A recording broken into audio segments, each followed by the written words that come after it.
میں مسجد کوفے میں جمعہ پڑھایا جا رہا تھا اور منبر پہ معمولی آدمی نہیں، مولا علی شیر خدا بیٹھے ہوئے تھے۔ خطبہ جمعہ ہو رہا تھا تو جناب علی المرتضیٰ نے جمعہ روک کے فرمایا، بتاؤ بھائی مسلمانوں سب سے بہادر کون ہے؟ بتاؤ۔ لوگوں نے کہا حضور آپ ہی سب سے بہادر ہے، زمانہ جانتا ہے۔ تو جناب علی رو پڑے، فرمانے لگے نہیں، میں تمہیں بتاتا ہوں بہادر کون ہے، میں بتاتا ہوں کون ہے۔ میں جب اللہ مجھے توفیق دیتا ہے نا، میں حرم کعبہ جاتا ہوں تو میں جب خانہ کعبہ کے پاس بیٹھتا ہوں نا تو میں یہ والی حدیث یاد کرتا ہوں، یہ روایت میری آنکھوں کے سامنے آتی ہے، اس کو میں اپنے ذہن میں حاشیہ خیال میں لاتا ہوں۔ جناب علی المرتضیٰ فرمانے لگے میں بتاتا ہوں بہادر کون ہے۔ جناب کون ہے؟ فرمانے لگے ایک دن ایسا بھی آیا کہ مکے کے سارے سردار کٹھے ہو کے محبوب پاک پہ حملہ کرنے لگے، حضور کو گرا لیا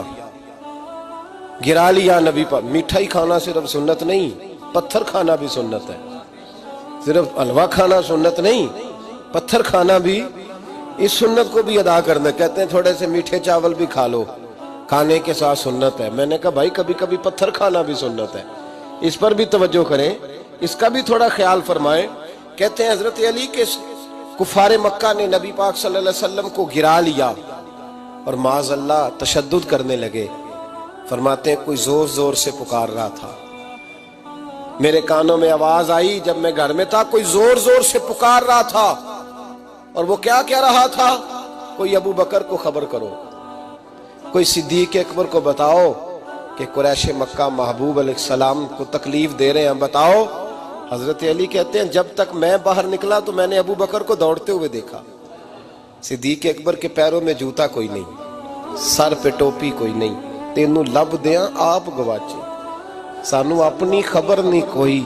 کہتے ہیں بھاگتے جا رہے ہیں، اور پھر جب صدیق اکبر پہنچے تو میں دوڑا آ رہا تھا اور منظر دیکھ بھی رہا تھا کہ ابو بکر صدیق نے ایک کافر کو ادھر پھینکا، دوسرے کو ادھر پھینکا، تیسرے کو ادھر، اور ساتھ ساتھ فرماتے جا رہے ہیں ظالموں اسے مارتے ہو جو تمہیں جنت کا راستہ دکھاتا ہے، ظالموں ان پر تشدد کرتے ہو جو تمہیں جہنم سے بچاتے ہیں، جو تمہیں اللہ کا قرب دیتے ہیں، جو تمہیں دنیا کی آزمائشوں سے بچانے آئے۔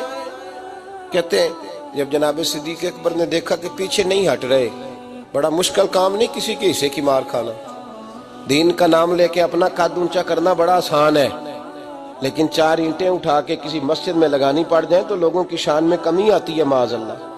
جناب ابو بکر صدیق رضی اللہ تعالیٰ عنہ حضور کے اوپر لیٹ گئے، اور مولا علی فرماتے ہیں نبی پاک کے حصے کی ساری مار ابو بکر صدیق نے کھائی، اور اتنی مار کھائی کہ بے ہوش ہو گئے۔ ان کے قبیلے کے لوگ آئے، اٹھایا، اور قبیلے کے ایک شخص نے کہا قریش مکہ یاد رکھنا اگر ابو بکر کو کچھ ہوا تو تمہیں بدلہ دینا پڑے گا۔ لے گئے۔ ان کی اماں کہتی ہیں ساری رات میں اپنے بیٹے کے زخم دھوتی رہی اور میں روتی رہی، ساری رات میں پٹیاں کرتی رہی اور میں پریشان رہی۔ برادری ساری کٹھی تھی کہ ابو بکر کو ہوش آئے اور وہ بتائیں کون کون شامل تھا تو ہم بدلے کی کوشش کریں۔ والدہ کہتی ہیں میرے دل میں خیال تھا کہ ابو بکر تو جب بھی اٹھے گا پہلا نام محمد عربی کا لے گا صلی اللہ علیہ وسلم، تو یہ تو ناراض ہو جائیں گے۔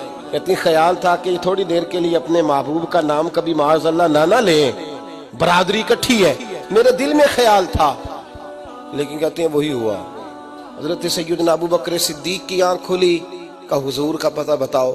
اماں کہتی ہیں میں نے کان میں کہا ابو بکر ذرا ٹھہر جا، برادری ساری کٹھی ہے، تو حضور کا نام لے گا تو چلے جائیں گے۔